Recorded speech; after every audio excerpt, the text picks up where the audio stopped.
So in the previous video, we defined what a piecewise function is. We evaluated the piecewise function giving a graph, and we ended with talking about what undefined meant. So again, something is either undefined if there's a hole or a gap. If there's a hole, we put x equals. It's represented by an open circle or the less than or greater than sign. And then if there's a gap, we have to write down an interval notation. If it's a bracket, it's for an open circle, less than or greater than, and then parentheses are for points or closed circles, less than or equal to or greater than or equal to. Okay, so now we're going to get into the equations. So this piecewise function is split up into 4 different equations, and it's all based on this section over here. And this section over here is the inequalities. So we always start here. So based on those inequalities, means that we're going to either 3x plus 4, negative x plus 4, and negative 3. So starting with f of negative 8. So what I'm going to do is I'm going to look where x is negative 8. I'm going to try and figure out where does that fit in. And it looks like it fits in right here into this top one because negative 8 is smaller than negative 7. If you think about a number line. All right, we have 0 in the middle to the left. The more negative that we get, the smaller the number. All right, so 8 is less than negative 7. So therefore, negative 8 resides in piece A. F of 2. F of 2 is right in between negative 7 and 3 in B. So we could say that right here, the number 2, it fits in right here into B. And then we have f of negative 3. So when x is negative 3, we see that once again it fits in right here. It's in between negative 7 and 3, so it fits into B. And then f of 9, well, it looks like it fits into portion D, only because 9 is larger than the number 7. So therefore, we have the number 9 resides in place D. Okay, we're going to skip the undefined part right now. Go on and pause the video and try out number 5. All you have to do is figure out where each piece resides in. So pause the video, and when you unpause the video, I'll have the answers.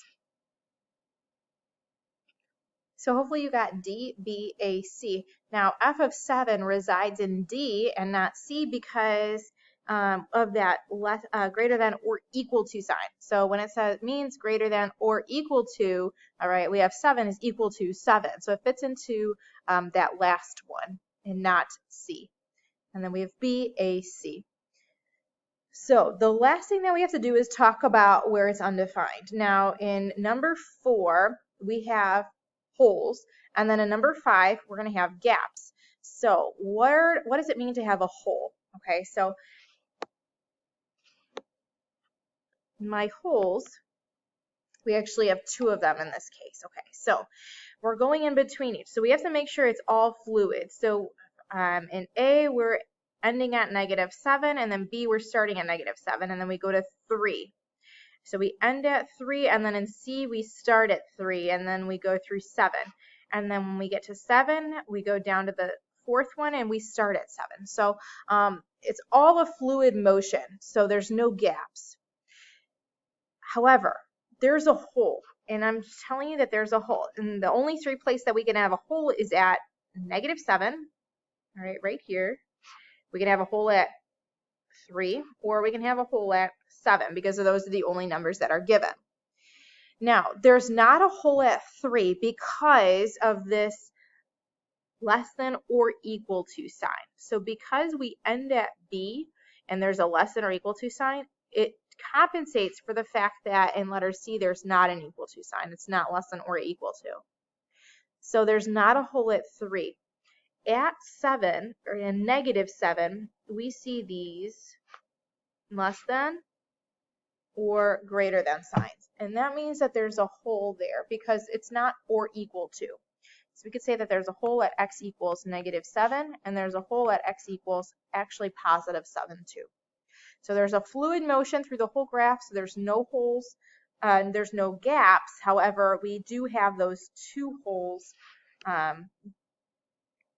because of the symbols that are right next to negative 7 and then right next to positive 7. Now in number 5, notice that there's not a fluid motion. So when we end in part A, we end at 6 and we jump down to -4, notice that there's a gap. All right, so since there's a gap, we're going to go ahead and list -6 comma -4. And then we're going to look at the symbols right next to it. So at -6, I have a less than or equal to sign. So we're going to go back up to what we talked about in the previous video. And since we have that or equal to sign, all right, we have a parentheses right here. So next to -6, I'm going to put parentheses. And then jumping down to -4, -4, we have a less than, so no equal to sign. So strictly less than, and we put a bracket. All right, so this is an interval. I'm saying that it's not it's undefined between -6 and -4. And because we have a parentheses here, that means that I can have a point at -6, but there's not any point at -5.9, -5.7, -5, -4.7, all right, -4.1, or at -4. Okay, so we don't have anything in between there. But we do, because there's a parenthesis, we do have a number at -6, okay? Now the other gap that we have is in between 2 and 4. There's a gap. It's not fluid. So I'm going to put 2 comma 4. And I'm going to look at the symbols right next to it. So right next to the number 2 is a less than or equal to sign. So because it's less than or equal to, we have parentheses. And then we have at 4, we have a less than or equal to sign, so we're going to put parentheses again. So by putting parentheses here, that means that I have a number at 2, I have a number at 4, but we do not have numbers at 2.1, 2.2, all the way to 3.9. And then next we have the number 7, and we just have to make sure that there's an equal to sign for the number 7, and there is. So there is no hole at 7 because of the equal to sign in part D. Okay, so those are the gaps and the holes, and that's how we figure out undefined holes and gaps. All right, in this next page, we're going to be evaluating each of the functions. Okay, so we're going to evaluate this piecewise function f of x. You're always going to start here. So I'm going to go ahead and box this up. So we start here. Always, always, always start at the inequality. Okay, so we're trying to figure out where does the inequality, where does the number fit into the inequality, and then we use the equation next to it to solve. So I'm going to go ahead and highlight these, and based on what I highlight, that's what I'm going to be writing in. I'm going to write in that particular color for each of the functions that we're solving for, so each of the ones below.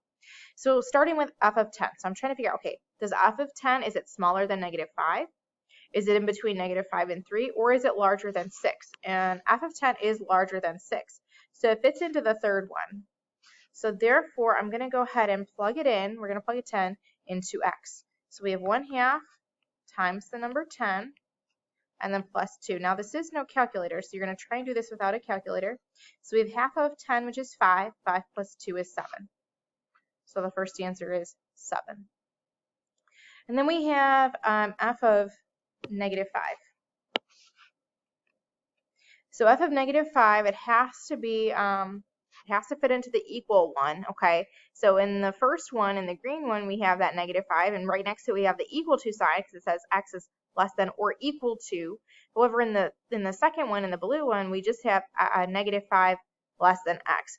So it would fit into the top one. Has to fit in the top one because of that equal to sign.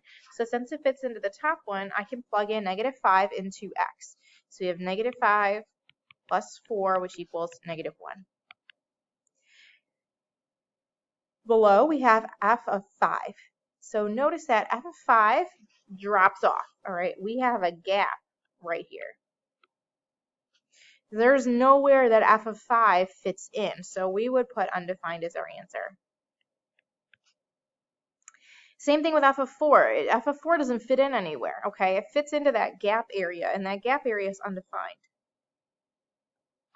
So we write down undefined. Next, we have f of 0. So f of 0, it looks like it's not smaller than -5. 0 is bigger than -5. Okay, think about a number line. Is 0 in between -5 and 3? Absolutely.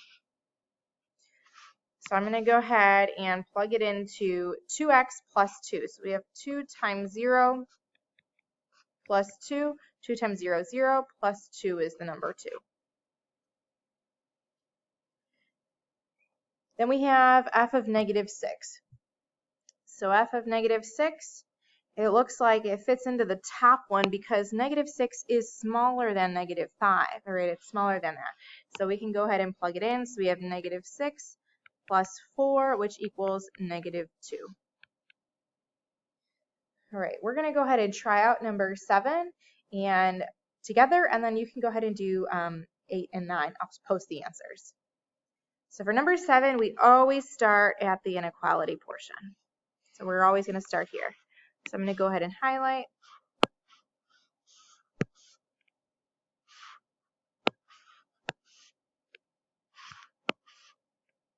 All right. So whatever inequality it fits into, we use the equation right next to it. So starting with g of 3. So we're looking at these, and it looks like g of 3 fits into the orange one. Okay, the third one, g of 3. Because 3 is in between 0 and 5. So then we're going to plug in 3 into x. So we have 2 times 3 plus 4. So we get 6 plus 4, which equals 10. Next, we have g of 0. So g of 0 happens to also fit into the orange one, okay, that third one. So we have 2 times 0 plus 4.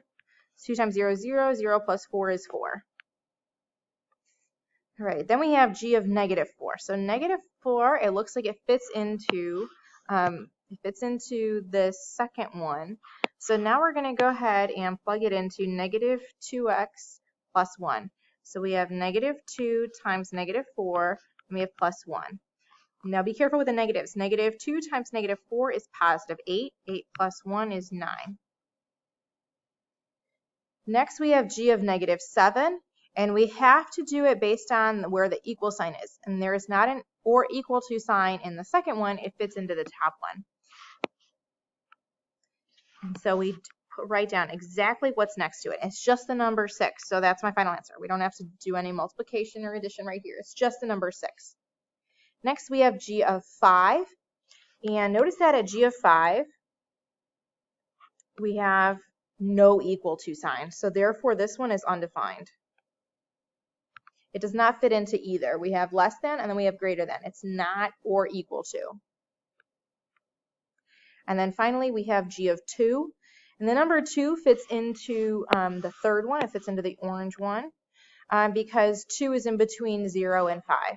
So we have 2 times 2 plus 4. So we have 2 times 2, 4 plus 4, which equals 8. All right, go ahead and try out numbers 8 and 9. Pause the video, and I'll go ahead and show the answers when you unpause.